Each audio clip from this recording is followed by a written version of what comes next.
Praise the Lord. At mamaya po, mamaya i-invite po namin kayo mamaya ulit hapon na bumalik po para po sa ating Song King. At saka next week, mag-invite po tayo. Meron po tayong guest speaker din ulit next week. Back to back po tayo. So, di lang po na i-announce agad, no? Isa po siyang, I believe, English-speaking pastor. So, next week po, baka mag-English service po tayo sa morning. Praise the Lord. Kaya yung mga Filipino, Phil-Am po, Phil-Am. Ayan, Phil-Am po. Padala po galing po sila sa HIM, sa Harvest International Ministry po. At mag-speak po sila dito next week. Okay? Next Monday. At next Sunday. Next week. Okay? So, praise the Lord. Palapakan na si Lord. Hallelujah. Kung kayo po ay may Bible, pakikuha po din niyo ang inyong mga Bible. Let's continue po doon sa last week, kung saan po tayo nag-stop last week, which is sa Matthew chapter 11, and yan po yung magiging Bible reading natin this morning. Matthew chapter 11.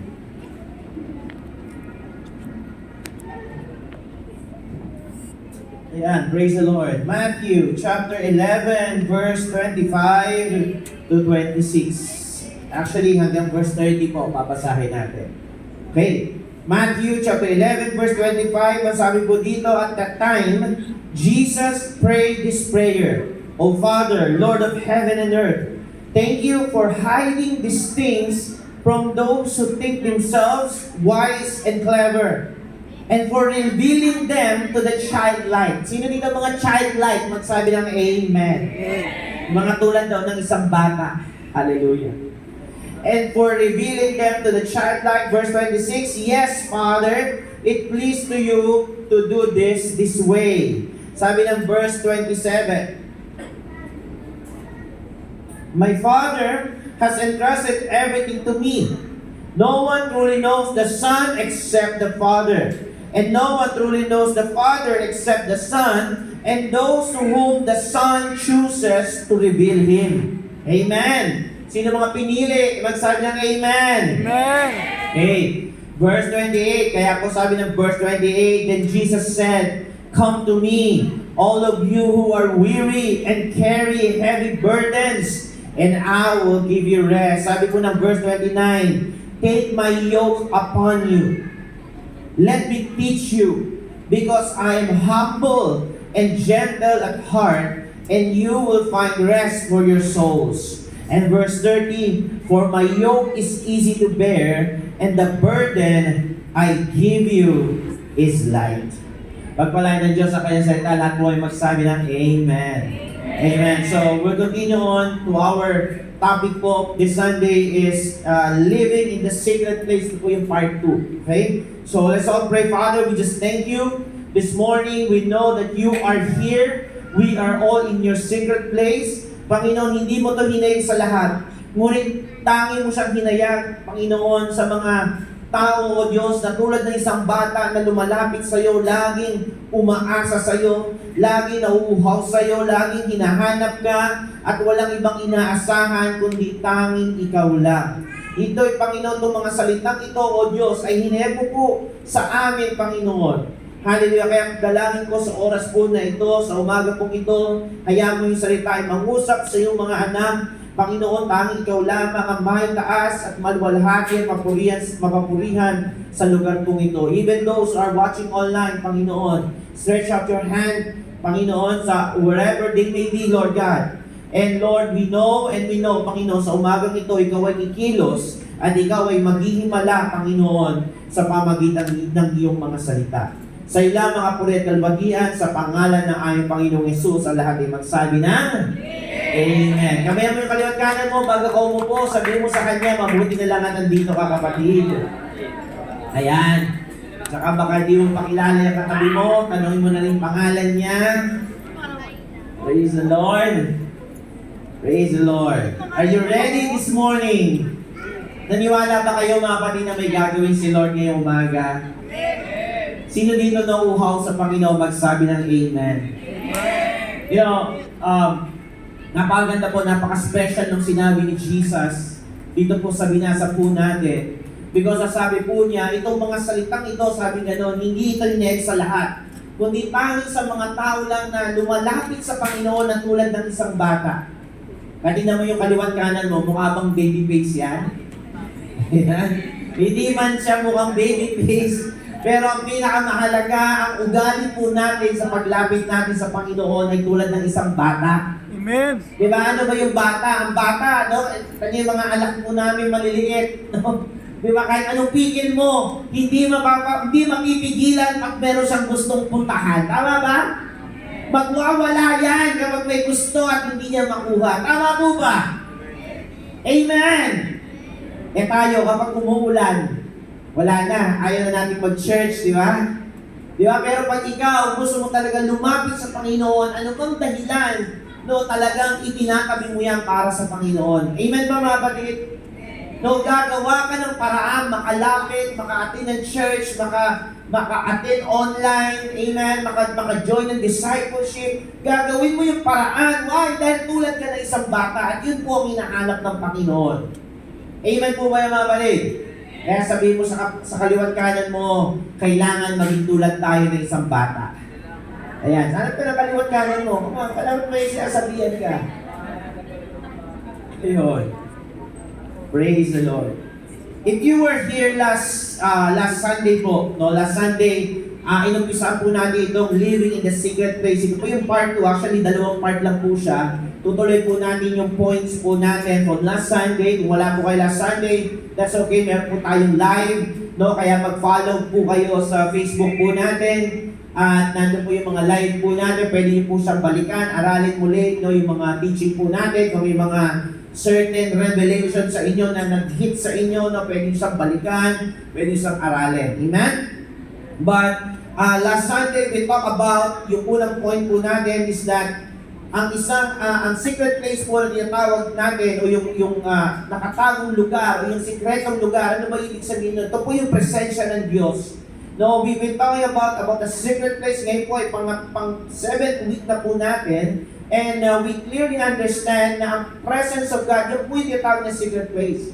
And it's not just coming to church. Hindi lang po yung tayo pumunta sa church, hindi lang po yung tayo nagbasa ng Bible, but it's really coming into that place na kung saan nararamdaman mo si Lord, nandun talaga siya kasama mo. Amen?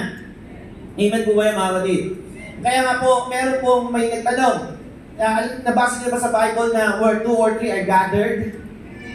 Paano yung kapag kayo isa ka lang daw? Di ibig sabihin, wala si Lord sa tabi mo? So may nagtanong muna, may ganyang katanungan sa mga, sa mga pilosopo eh. So, but ang answer po ng mga kapatid is, God reserve a place for you to be alone. Yung 2 or 3 are gathered in His name, yun yung kapag dalawa kayo. Pero pag mag-isa ka na lang, that's where yung word na secret place comes in. Because sa secret place, kailangan talaga mag-isa ka lang talaga dyan. Na kung saan walang ibang distraction, kundi ikaw lang at si Lord ang nagsasalita, ang nag-uusap sa panahon po na yun. Yun po yung sikretong lugar. And we understood from last week that to have a secret place, you must have a place. Ibig sabihin, talaga maglalaan ka sa Panginoon ng oras at ng lugar sa iyong bahay, sa iyong tahanan, it could be sa iyong kwarto na talagang iseset mo, Lord, dito kita katatagpuin. Amen ba mga kapatid? Hindi kami pwedeng because it takes sacrifice. God made a sacrifice for us. At ang tanging sacrifice lang na hinihingi niya sa atin, ano mga kapatid, nyo ko ano? Katagpuin po natin siya. Yun lang ang tanging sacrifice na hinahanap niya is yung buhay po natin. Ialay natin sa Panginoon. At hindi po natin may alay ang ating buhay sa Panginoon ng Sunday lang. Amen ba yung mga kapatid? We have to offer our lives as a living sacrifice every day. Sabihin mo sa kaliwat kanan mo, every day. And how do we sacrifice our lives every day? It is by coming into that secret place. Sabihin natin, secret place. Sabihin natin, secret place. Yan. No? Kailangan po maglaan tayo sa Panginoon ng oras at ng specific na lugar. Pangalawa, last week, pinag-usapan po natin that a secret place must we must make it a habit. Kailangan maging habit po natin na pumapasok po sa sikretong lugar ng Diyos. Sabihin natin, habit. No, we also talk about last Sunday that your habit, with whatever habit that you have today, will definitely affect your future. Ano mang habit na meron ka ngayon, no, ano mang makasanayan mo ngayon, dadalhin mo yan, yung bunga po ng habit mo today, aanihin mo the next day. Amen ba yung mga kapatid? No, ano mang bagay na tinatanim natin ngayon, definitely aanihin natin. Whether good or bad, lahat po yan ay magbubunga. Hindi kami pwedeng mamili na good lang ang aanihin mo. Naintindihan niyo mga kapatid? Hindi po tayo makakapili kung ano ang aanihin natin. Alam niyo ba yun? Magtanim ka na mabuti, anong aanihin natin? Mabuti rin. Pag nagtanim ka ng masama, nagtanim ka ng bisyo, nagtanim ka ng sugal sa buhay mo ngayon, at naging habit mo yan, definitely, darating ang time, babalikan ka niyan one day. Amen. Ano mang kasalanan na itinatago na kung saan itinatago mo at habit mo na itago ngayon, at instead na ipaayos mo sa Panginoon, ay lalo mo siyang itinatago, ang mangyayari, definitely one day, aanihin mo yung magiging bunga niya. Sabihin natin, habit. So it's very important na meron tayong good habit. Amen ba yung mga kapatid? And yung good habit na yan is yung secret place natin kay Lord. Amen po ba? Amen po ba? Sabi mo sa kaliwat kanan mo, amen ba? Praise the Lord. Number 3, sino nakakatanda ng number 3? Wala na, nakalimutan na. Yun, ano yung number 3? Okay, number 3 is that the secret place that we have, we must make it a priority. Sabi natin priority mga kapatid. Essential ang presensya ng Diyos sa atin. Bakit? Kasi ikaw ay originally nilikha ng Diyos na nasa presensya niya. Nung ikaw ay na-born again, tignan mo yung kaliwat kanan mo, diba? Nung ikaw ay yung katabi mo, nung na-born again niya, halimbawa ngayon, unbeliever siya. Tomorrow, or mamaya, or tinanggap niya si Jesus, the next day, nagbago ba yung tsura mo? Hindi. Kaya nga po, tayo ay pinanganak muli, hindi sa pisikal, kundi saan? Sa spirito. Tayo ay pinanganak ng muli ng Panginoon sa spirito po natin. Ibig sabihin, bumalik, yung nawala sa ating banal na spirito, ibinalik niya po sa atin. Tayo ay pinanganak muli sa spirito. Bakit? Dahil yung po yung nawala sa atin nung tayo ay nahulog sa kasalanan sa Genesis chapter 3. Amen ba yung mga kapatid? Kaya doon tayo ay binabalik ng Panginoon muli sa presence niya. Kaya kailangan po ngayon, ito na ang priority po ng buhay ng isang mananampalataya. Sino ang mga mananampalataya dito? Taas ang kamay. Oh. Taas din po, taas ng kamay. Taas ng kamay, lahat ba tayo mananampalataya na? Amen. Ngayon kung nakataas ang kamay mo at naniniwala kang mananampalataya ka na, you have to check ano ang priority ko sa buhay. Amen. Amen. Because kapag hindi si Lord ang priority po natin, ganun po nagkakawindang-windang ang buhay po natin.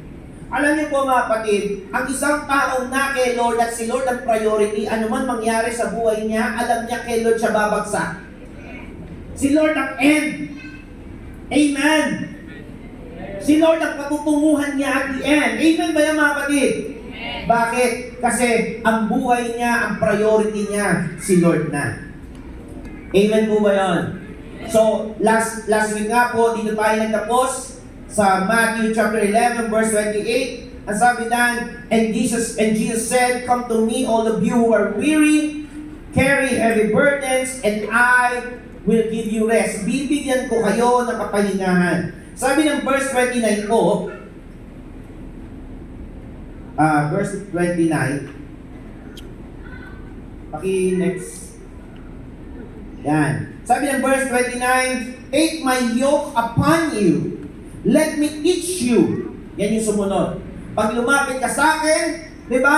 Nanahan ka sa presensya niya, what will happen is, I will take my yoke upon you. Yung yoke po, yan yung pamatok sa Tagalog. Ano po ang ibig sabihin po ng pamatok or ng yoke in spiritual sense? Yan yung personality ni Lord, yun ang ibibigay niya sa atin. Kung sino siya, lalo natin siya makikilala. Yun po yung sinasabi niya. Kaya sabi ng sumunod, let me teach you. Because I am humble and gentle at heart. In other words, mga kapatid, kapag tayo ay lumapit sa Kanya, hindi blessing yung dapat mong i-expect from Him. Kung hindi siya mismo ang tatanggapin mo. Naiintindihan niya, mga kapatid?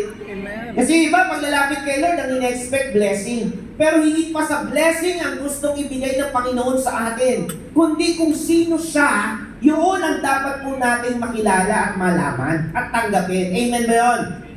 Kaya sabi diyan, because I am humble and gentle at heart, and you will find rest for your souls. Sabi po ng verse 30, for my yoke is easy to bear, and my burden I give you is light. That's why my point number 4, ito po yung continuation po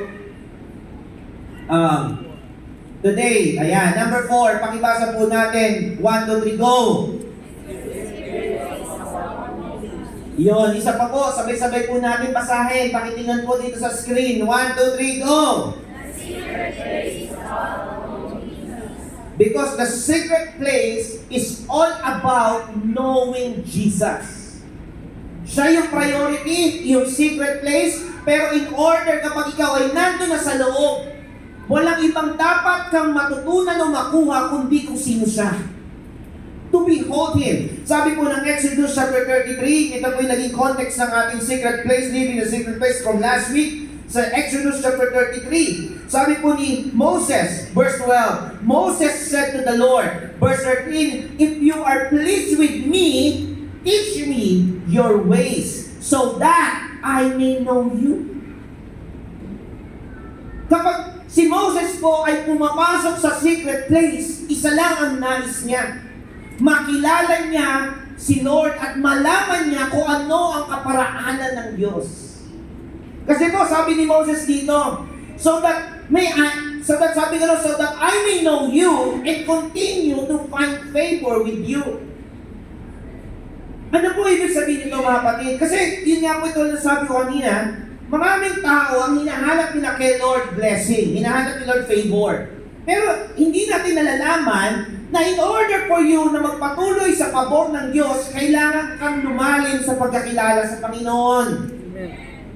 Sabi mo sa kalot ka na mo, naiintindihan mo yun? Ang priority, makilala mo ng malalim si Jesus. Kapag ikaw ay nag-discipleship, hindi para makilala ng malalim ang discipler mo. Hindi para makilala ng malalim si pastor o si pastora, kung hindi para lumalim ang pagkakilala mo kay Jesus. Naintindihan ba natin yung mga kapatid? Kasi nangyari yung iba, napopokus kay pastor, napopokus kay discipler, napopokus kay mentor. Hindi sila ang focus. Sila ay ginagamit lang ni Lord. Ang dapat na lumalim ang pagkakilala mo ay sino si Jesus at ano ang kaparaanan po niya. Amen po ba yun? It's all about knowing Jesus. Kaya sabi ni Moses, if you are pleased with me, kung talagang ako ay masaya ka sa akin, na pumapasok sa presensya mo, ang hinihingi ko sa iyo, ituro mo sa akin ang kaparaanan mo para makilala ka. Yung iba, ituro mo yung kaparaanan mo para yumaman ako. Ituro mo yung kaparaanan mo para gumaling ako. Pero sabi ni Moses ay kakaiba. Ituro mo ang kaparaanan mo para makilala kita. Sino dito gusto makilala pa niya lalo si Jesus? Magsabi ng amen. Amen. Lahat ba tayo? Alam niyo po, walang exception. Hindi pwede sabihin na, Pastor, 20 years na ako nag-church. Ako din naman Simula pagkabata ako nagkaisip ako, nasa church na kami, na Sunday school pa kami, nila cake, mga maliliit kami, nagka-Sunday school kami every Sunday. Pero nasignin, kilala ko na malalim si Lord. Hindi pa rin. Kailangan pa rin akong pumasok sa secret place at kailangan ko pa rin siyang makilala everyday. Amen po mga kapatid. Tingnan mo yung kaliwat kanan mo, sabihin mo sa kanya, kilala mo na ba si Lord? Amen! That's why alam niyo mga kapatid, ito na naalala ko na ito yung madalas sinishare ni Pastor Larry Hindi lang siya maging Jesus ng ano yan, ng history, karanasan. Di ba? Ito lagi Pastor Larry yung hindi lang siya maging Jesus ng nakaraan o ng history, di ba? Kundi talagang magkaroon ka ng karanasan sa Panginoon. Naintindihan ba natin yung mga kapatid? Naintindihan ba natin yun? Kasi iba yung kilala mo lang siya pag Sunday, iba rin yung talagang kilala mo siya everyday. Amen. Bakit? Kasi na-experience mo siya. Kaya lang nyo mga kapatid, kapag kayo, sino yung gusto malaman kung anong kalooban ng Diyos? Magsabi na Amen. Amen. When I say, alam mo kung anong kalooban ni Lord, yung mga ganito, Lord, saan ba ako mag-aaral? Lord, sino bang mapapangasawa ko? Lord, sino bang sasagutin ko? Lord, saan ba ako magtatrabaho? Lord, saan ba ako titira? Lord, saan mo ba ako dadalhin? Yung mga ganong katanungan, ang tawag po doon ay kalooban ng Diyos. Sabi natin, kalooban ng Diyos. At minsan confused po tayo kung anong gagawin natin sa buhay natin. Alam niyo mga kapatid, ang technique doon, bago mo malaman kung anong kalooban ng Diyos, kilalanin mo muna siya. Kapag nakilala mo si Lord at na-experience mo siya sa buhay mo everyday, alam niyo mga kapatid, hindi mo na tatanungin kung anong kalooban ni Lord. Bakit? Kasi tataas ang awareness mo sa kalooban ni Lord. Magiging aware ka mga kapatid, magkakaroon ka na tinatawag na discerning spirit. Sabi natin, discerning spirit. Alam niyo, discerning spirit, isa yan sa gift ng Holy Spirit sa atin. At hindi natin ma-achieve yung tinatawag po na discerning spirit. Ibig sabihin, ito ay kalooban ni Lord o hindi? Ito ba kay Lord ba to? Sa demonyo ba to? Ito bang blessing na to? May mag-text sa'yo, sabi, nanalo ka ng 5,000. Diba? Pero kailangan ka muna mag-Gcash na 1,000. Diba? Pag nabasa mo yun, 5,000. Diba?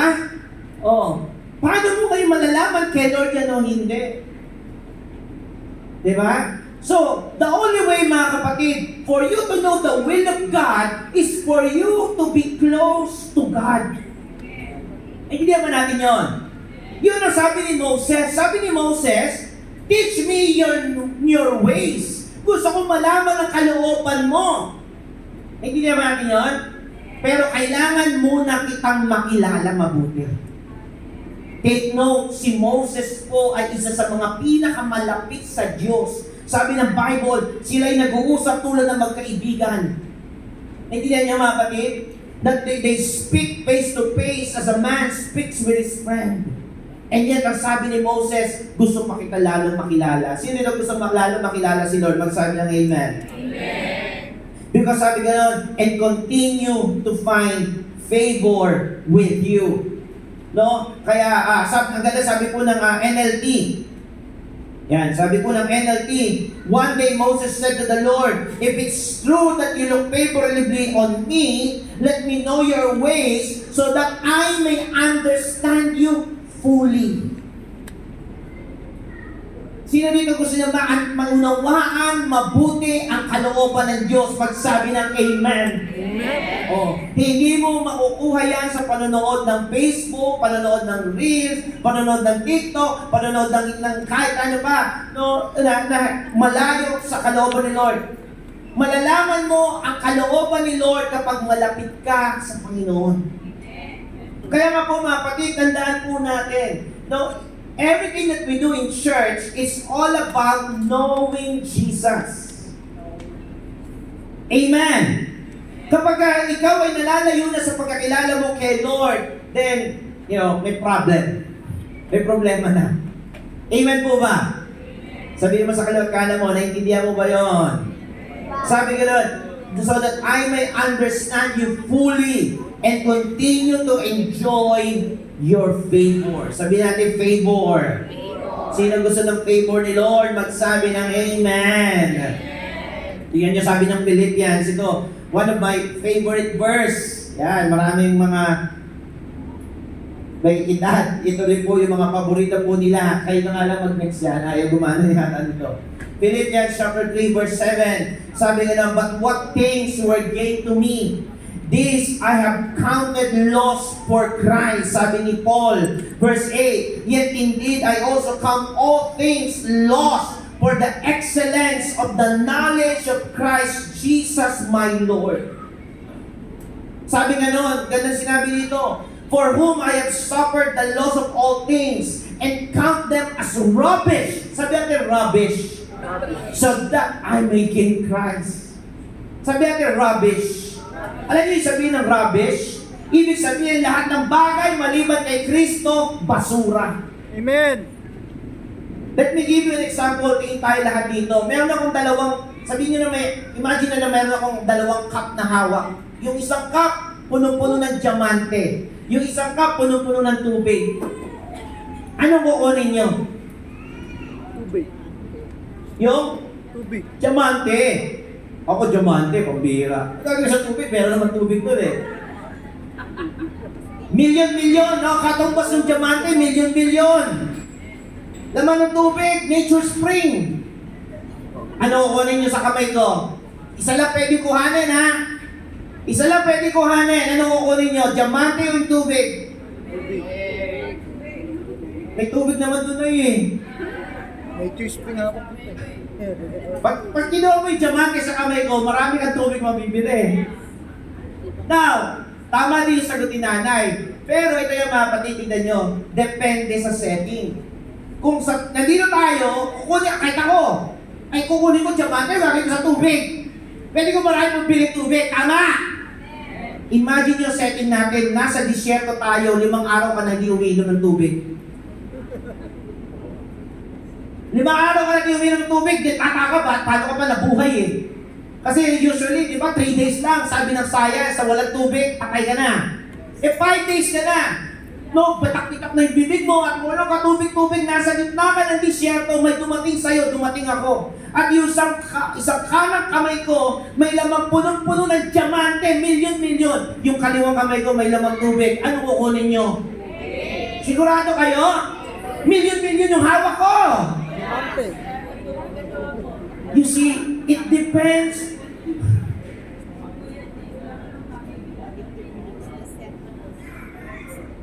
Alam niyo mga kapatid, maraming tao din nila na-recognize na tayo ngayon ay nasa disyerto na, spiritual desert. Amen. Baliwala, kaya sabi ni Paul, I consider everything rubbish. Lahat ay basura. Kahit yan ay diamante pa, basura sa harapan ko. Makilala ko lang si Kristo. Amen. Dahil siya yung pinakamahalaga. Aanhin ko itong milyong-milyong ito. Kaya ito yung mga kapatid eh. Kailangan mo makita ang value ni Lord. Maraming tao ngayon, hanggang sa ngayon, ang valuable sa kanila pera pa rin. No, maraming ganyan. Walang pera ngayon, tapos nung nagkatrabaho, no, kumita ng kumita, kinalimutan na si Lord. Eh, may pera na ako eh. Para sa kanila, no, ang pera yung pinakamahalaga. Hanggang sa darating yung time na kapag sila nagkasakit na o ano pa man nangyari, wala silang ibang pupuntahan kundi si Lord din. Hindi rin pera ang nakakasakit, kundi Amen. si Lord din. Amen. Yun ang sinasabi ko. No, ngayon, nasa mall ka, o pera kita ng diamante, tubig, kukunin mo diamante. Marami kang mabibili. Sa disyerto, may pagbibilan ka ba ng diamante? Walang kahit na ano. Disyerto. Ang tanging makakatulong sa'yo, tubig. Yun yung sabi ni Paul po dito. Kaya sabi niya, but what things were gained to me? Ano ang makukuha ko sa lahat ng bagay na ito? This I have counted loss for Christ. Sabi niya ganun. Yet indeed, I also count all things lost for the excellence of the knowledge of Christ Jesus my Lord. Aanin mo yung mag-aaral ka ng 4 years, ng 6 years, tapos wala ka rin mahanap na trabaho. Aanin mo yung mga bagay na mag-ipon ka ng milyon-milyon. At pagkatas pagtanda mo, sabi mo, sana Lord, naglingkod na lang ako sa iyo. Amen. Sana Lord, nagbigay na lang ako ng buhay ko sa iyo. Amen. At pagkatas iiwan din ako ng mga pamilya ko, ng mga taong pinag-ipunan ko ng pera. Iwanan din nila ako sa huli. Amen. Bakit? Kasi yun ang katotohanan po doon. Sabi ko na, for I have suffered the loss of all things. Sabi ni Paul. I have suffered the loss of all things. Mayaman siya. Noong mga panahon po nila, sa mga pinakamayaman tao, yung tagapagturo yung mga rabbi. Mayaman yung mga tao yan. Bakit? Kasi malaking mga in-offering sa kanila during that time. No? Sabi gano'n, and count them as rubbish. Sabi gano'n, and count them as rubbish so that I may gain Christ. At kayo matindi, and be found in Him. At madatnan niya ako, nakasama niya ako. Amen ba yun, mga kapatid? Kaya naalala ko si Pastora Penny ngayon eh. Oh, di ba? Talaga binigay nila yung buhay nila para maglingkod sa impanta. Hallelujah! Iniwanan nila yung dito para lang doon. Dahil doon sila tinawag ng Panginoon. Wala nagtulak sa kanila, wala nagsabi sa kanila, doon kayo, pero gano'n ang ginawa nila. Patay ng malaking bahay para yung mga worker, pag pupunta tayo doon, may matitirahan. Gano'n yung puso nila sa paglilingkod eh. I counted everything a loss. Kaya kagandaan nun, sabi nga, and be found in, kaya praise the Lord eh. Natagpuan siya ni Lord, nakasama siya. Amen. And be found in Him. Ito yan, no? Ito yung goal natin, mga buhay natin, mga kapatid. Kung may Bible kayo, bilugan yan, underline nyo. Yung word na and be found in Him, sa Tagalog po, nang makasama ko siya. Makilala ko siya at makasama ko siya.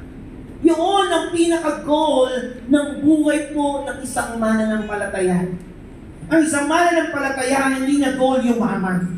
Ang pagyaman ay bunga ng pagiging kasama niya si Kristo. Amen. Pero kahit hindi ka yumaman, ang pinakamahalaga, kasama mo si Kristo. Yung sa huli ng buhay mo, si Lord din ang kasama mo. Na lahat na magte-testify sa'yo. Dali na ba tayo lahat, mga kapatid? Amen. Kahapon, no, nandun po kami sa Burol. Diba, ano yung mga testimony? Puro patungkol kay Lord. Dinala ako ng, hindi na ako sinama sa church, hindi ako makilala sa Panginoon. Isipin niyo yung mga ganong testimony. Kapag kayo ba ngayon na mahinga, ganun din ba ang testimony ng mga tao sa inyo? Because that is the very goal of life. Amen. That we may know Christ. Amen ba yung mga kapatid? And be found in Him. Na madagdan tayo ng Diyos na kasama natin siya sa presensya niya. Lahat magsabi ng Amen. Amen. Pwede ba natin palapakan po sa Lord sa umaga po ito? Hallelujah. Yun po ang pinaka-goal ng buhay po natin. Sabihin mo sa kaliwat kanan mo, yun ang goal natin, kapatid. Hallelujah. Amen. Amen po ba? My point number 5 is this. Number 5, pakibasa po natin. 1, 2, 3, fire. Because being the presence of God, meron talagang resulta. Sabihin natin, resulta. Sabihin natin, resulta. Tingnan mo, sabi po ng Exodus chapter 34, verse 29, when Moses came down from Mount Sinai, with the 2 tablets of the covenant of the law in his hands, at niya makasama si Lord for 40 days. Nung siya po ay bumaba, he was not aware that his face was radiant because he had spoken with the Lord. In other words, sa Tagalog mga kapatid, after niya makasama si Lord, ang mukha po niya nagniningning. Tignan mo nga yung kaliwat kanan mo, nagniningning ba yan?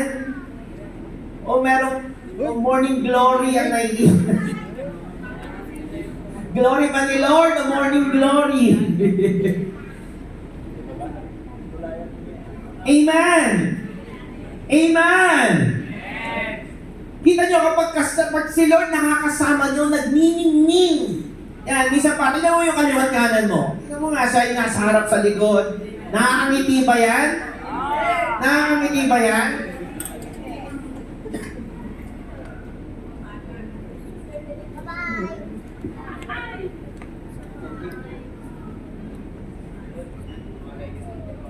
Amen. Yung mga tao na kasama na si Lord madalas, nagniningning ang mukha nila. Amen. Nagniningning ang kanilang buhay, nagniningning ang mukha nila. Amen. Diba? O sa buong maghapon, anong madalas na expression ng mukha mo? Simangot o ngiti?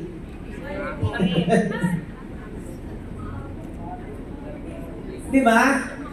Pero alam niyo mga kapatid, ito hindi ko na kailangan pataasin ng kamay niyo. Pero pansinin niyo buhay niyo, nung nakilala kayo kay Jesus, nung nalapit kayo sa Kanya, naging mas palangiti kayo ngayon. Tama ba? Sino yung mga ganda magsabi ng amen? Amen. Di ba naging maaliwalas yung mukha ninyo? Halatang halata ang taong born again. Yun ang katotohanan nun. Amen! Amen. Halatang halata. Amen! Amen. Yung mga malungkot ka na pero masaya pa rin. Malungkot yung puso mo pero masaya pa rin yung mukha mo. Bakit? Kasi ang pinakamahalaga tulad ni Moses, nakasama mo si Lord. Tama ba mga kapatid? May resulta. Sabi natin resulta.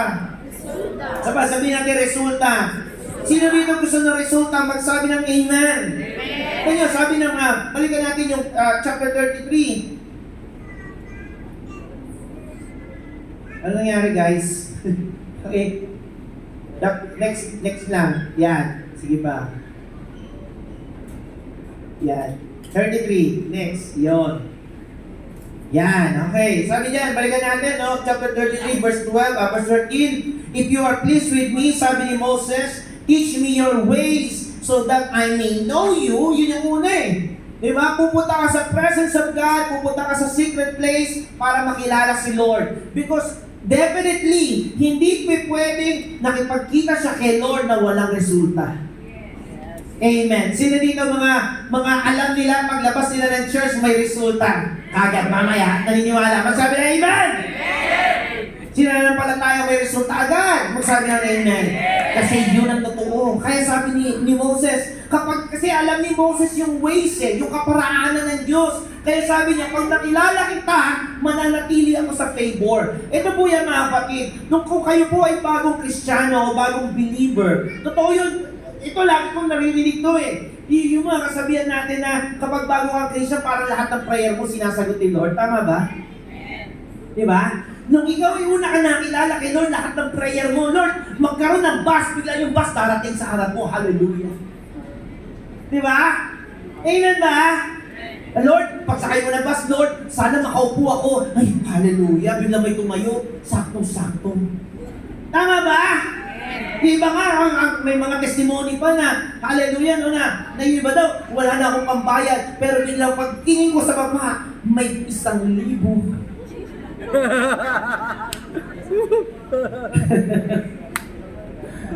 Amen! Yung bang wala na kayong makain, pero kinahapunan, biglang may kumatong na kapitbahay. Uy, yung birthday kasi ng anak ko, ito yung spaghetti, oh. Hallelujah. Amen. Nangyayari ito, palapakan natin si Lord. And I tell you what, mga kapatid, yun ay katotohanan. Pero ngayon, aangat tayo in another level. Ito sabi ni Moses, kailangan kitang makilala para so that I may continue. Sabi natin, continue. Sino dito gusto mag-continue ang pabor ni Lord? Magsabi ng amen. Taas ang dalawang kamay kung gusto mong magtuloy-tuloy ang pagpapala ni Lord. Kasi baliwala yung misa ka lang pinagpala. Amen. Yung iba sa atin, alam nyo, pinagpala ko ni Lord 2 years ago. Come on kapatid, wala ka bang bago ngayon? Di ba minsan magpapatestify sa discipleship, o sino dito may ginawa si Lord, lahat nakamute. Walang magustong testify. Di ba? O sige, kung ayaw nyo si Lord, anong ginawa ng demonyo sa inyo this week? O sige. Wala ginawa si Lord eh. O, baka yung demonyo may ginawa sa inyo. Ano naman tayo, mga kapatid? Amen! Hindi yung 2 years ago na blessing ni Lord. Kapatid, panis na yan. Ano yung ginawa ni Lord this week? Ano yung ginawa ni Lord kanina? Amen! At kung kayo po ay bago mananampalataya, Magtataka ka. Bakit ngayon? Nilalagpasan na lang ako ng mga bus. Bakit ngayon? Lagi na lang ako nakatayo sa bus. Bakit ngayon wala na nagbibigay ng pagkain? Di ba? Magtataka kung bakit. Bakit? Alam niyo, sagutin ko kayo kung bakit. Ano natin kung bakit? Kasi ito yan. Tinuturuan ka ng Lord lumapit sa Kanya. Nung ikaw ay sanggol, di ba? Alam ng magulang kung anong oras ka padededehin. Tama ba? Pero ngayon na natatakbo ka na, hindi ka na para orasan kung anong oras ka kakain. Bakit? Kasi iiyak ka na lang, makakain na ba? Madede, padede, tama ba? Dahil pag hindi ka nagsalita, hindi kita papakainin. Bakit? Kaya yun ang sabi ng Panginoon, maging tulad tayo ng isang bata. Ano yung bata? Lumalapit sa Diyos. At marami tayong mga born again na hindi lumalapit sa Panginoon. Alam niyo mga kapatid kung bakit tayo dumadaan sa problema, sa pagsubok, para matuto kang lumapit sa Panginoon. Pag ikaw ay may problema, laging praise the Lord. Hindi lang pag may blessing, praise the Lord. Pag may problema, praise the Lord pa rin. Bakit turing na may problema ka, tinuturuan ka ng Diyos lumapit sa Kanya. Dahil kapag hindi ka na dumaan sa problema at hindi ka na lumapit sa Kanya, isa na ang ibig sabihin nyo, baka hindi ka tunay na anak. Amen. Ngayon, kapag ikaw ay may problema at may pagkakataon lumapit sa Panginoon at siya ay nag-provide sa iyo. At sa gitna ng problema, binigyan ka niya ng kapayapaan. Lalo mo na patunayan na tunay nga akong anak ng Diyos.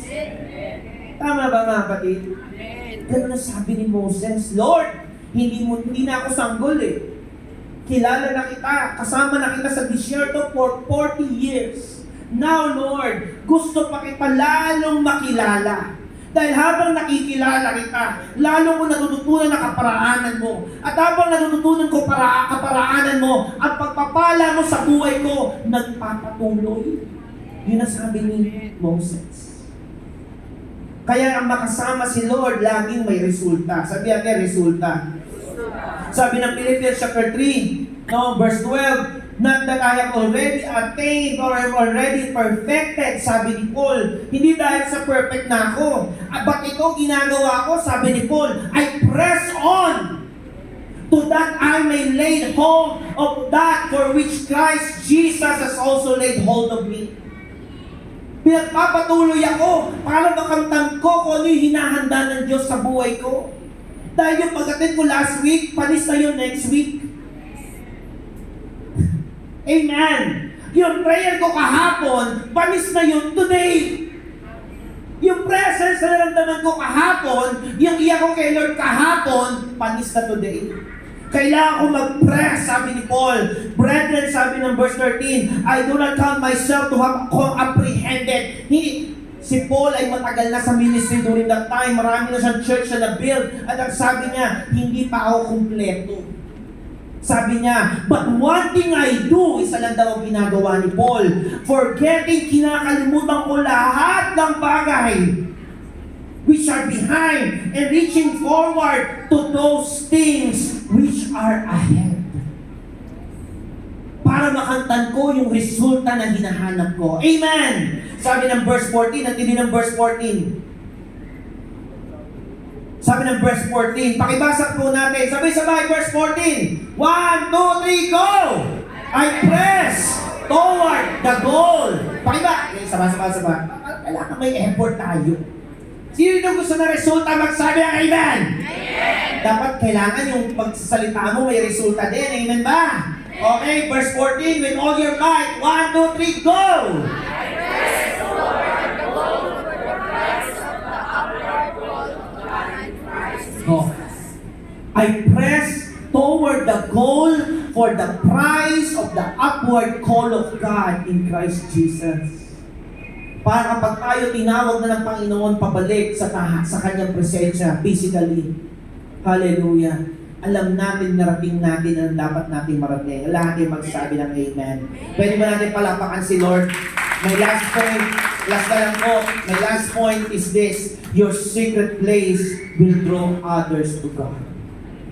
Yung una po, sabi natin, ang secret place is para makilala natin si Lord. Pangalawa is that ang secret place laging may resulta sa atin. Pero hindi nagtatapos doon. Because definitely, kapag ikaw ay babad sa presence of God, ang presence ng Diyos, hindi mananatili sa iyo lang. Tama ba mga kapatid? Kundi ito ay may resulta, mga kapatid, maging sa mga taong nasa paligid po natin. Sabi po ng Exodus, paki-next po. Exodus chapter 33 verse 9, as he went into the tent, the pillar of cloud would come down and hover at the entrance while the Lord spoke with Moses. Yan po, di ba? Nakikita ng mga tao na si Moses na nakipag-usap sa Diyos. Kaya pagdating po ng verse 10, when the people saw the cloud standing at the entrance of the tent, they would stand, sila mismo tatayo, at sila din magbabow down in front of their own tents. Bakit? Kasi may influence na nadadala. Kapag ikaw ay nagbababad sa presence of God, yung mga tao, yung pamilya mo. No, nakakatuwa kahapon. Kahapon ko lang nalaman na maraming halos lahat pa ng mga kamag-anak nyo. Si Pastora Penny pala yung pinakaugat na naisama kayo isa-isa. Yun mga kapatid, yung sinasabi natin dito. Ang isang taong babad sa presensya ng Diyos, apektado yung mga nasa paligid. At yun ang tinatawag mga kapatid na influence. Sabi natin influence. Oh. At alam nyo, ito yan, mga kapatid, kahit anong pray mo, Lord, isama mo, Lord, sila din, pero ikaw hindi ka maglalapit sa Panginoon. Ang gawin mo, ilapit mo ang sarili mo, ilapit sa Diyos. Hanggang yan ay magkakaroon ng resulta sa mga taong pinagpipray mo. Palakpakan po natin si Lord. Palakpakan natin sa Lord. Grabe. Philippians, ano naman ba nangyari dito? Philippians chapter 3. Iyon sabi ni Paul. Kaya ito sabi niya, same verse lang. Tinutuloy ko lang. Sabi ng verse 15, therefore, sabi niya, nung una sabi niya, hindi ko pa na-attain ang lahat rubbish, isa lang ang pakay ko, si Lord lang. Kaya sabi ni Paul, kaya naman tayo, sabi niya, verse 15. Ano ibig sabihin ni Paul? Ibig sabihin, hindi pwedeng ako lang, lahat tayo. Sabi mo sa kaliwat kanan mo, tayo.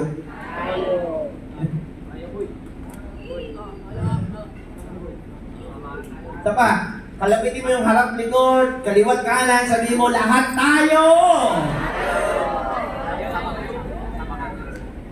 Therefore, sabi ng verse 15, let us, as many as are mature.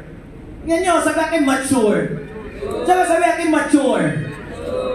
Alam niyo, yung mga tinatawag na mature ni Paul dito, yung mga tao lumalapit sa Panginoon. Akala nila kapag ikaw ang sa mature, yung pastor, hindi po. Akala nila ang mature yung 20 years sa loob ng church, hindi po. Ang maturity is nakadepende sa taong lumalapit sa Diyos. Dahil kahit sabihin mo 20 years ka na, hindi ka na marunong pumasa sa presence of God. Baliwala. Nandito ba tayo mga kapatid? So therefore, sabi nila, let us as many are mature have this in mind. And even any of you think otherwise, God will reveal even this to you. Sabi ng verse 16, nevertheless, to the degree that we have already attained, let us walk. Sabi natin, let us. Yan yung una, let us. Pangalawa, let us ulit. Kaya sinasabi ni Paul, damay-damay tayong lahat dito eh. Isa lang ang puntirya natin, magawa natin, makilala natin si Lord at paggawa natin ang kalooban po niya. Amen.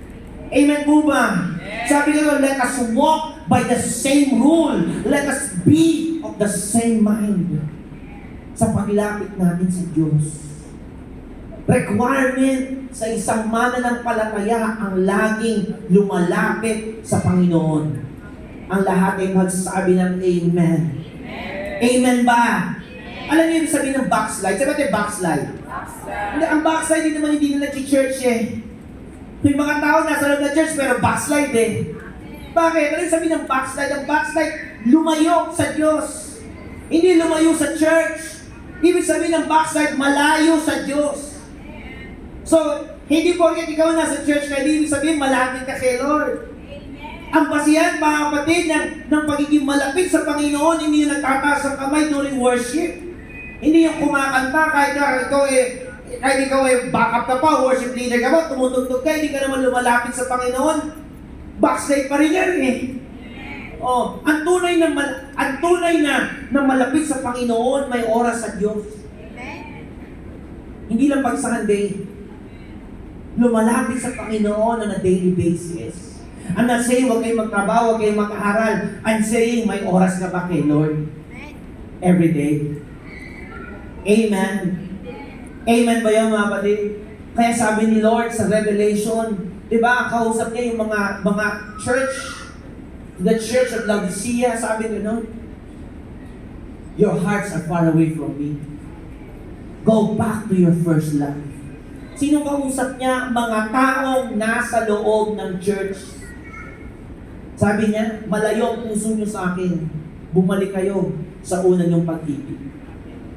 Ang tawag niya doon, backslider. Nasa loob ng church.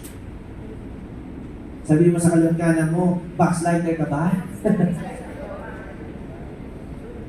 Amen? Balik tayo kay Lord. Amen po ba, mga kapatid?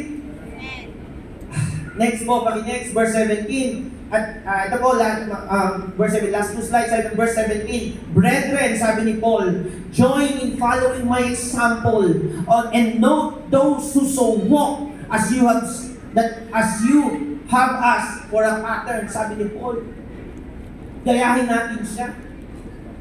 Verse 18, for many walk of whom I have told you often, and now tell you even weeping that they are enemies of the cross of Christ. Alam niyo siya sabi ni Paul dito, ang context ng Philippians chapter 3, pag binasa niyo po yan, actually buong Philippians, pinapagalitan niya yung mga tao nasa church, at gusto kong ibigay sa inyo lang mabilis niyo po yung background, ano? Ito pong Philippians po ay isa sa mga apat po na epistles o letter ni Paul nung siya po ay nakakulong. No, according to history, though may mga nagsasabi, iba naman, iba yung sinasabi nila, pero mas madami po sa mga theologians nagsasabi na ang Ephesians po ay isa sa mga letters ni Paul bago siya mamatay. Nagpapaalam na siya sa mga churches. No, around 62 to 70 AD. After that, no, yun po yung mga panahon na yan. At during that time, mataas po yung persecution. At ang sinasabi ni Paul dito, na kung saan marami sa inyo na born again pero bumalik kayo sa relihiyon.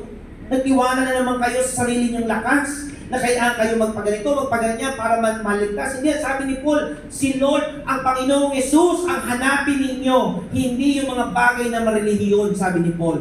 Hindi niya mga kapatid? Dahil sabi niya, hindi siya sabi niya. Dahil kapag ikaw ay sinasabi mo kay Kristo ka, pero hindi mo siya hinahanap, ikaw ay kalaban ng krus ni Kristo. Amen. Sinasabi ni Paul.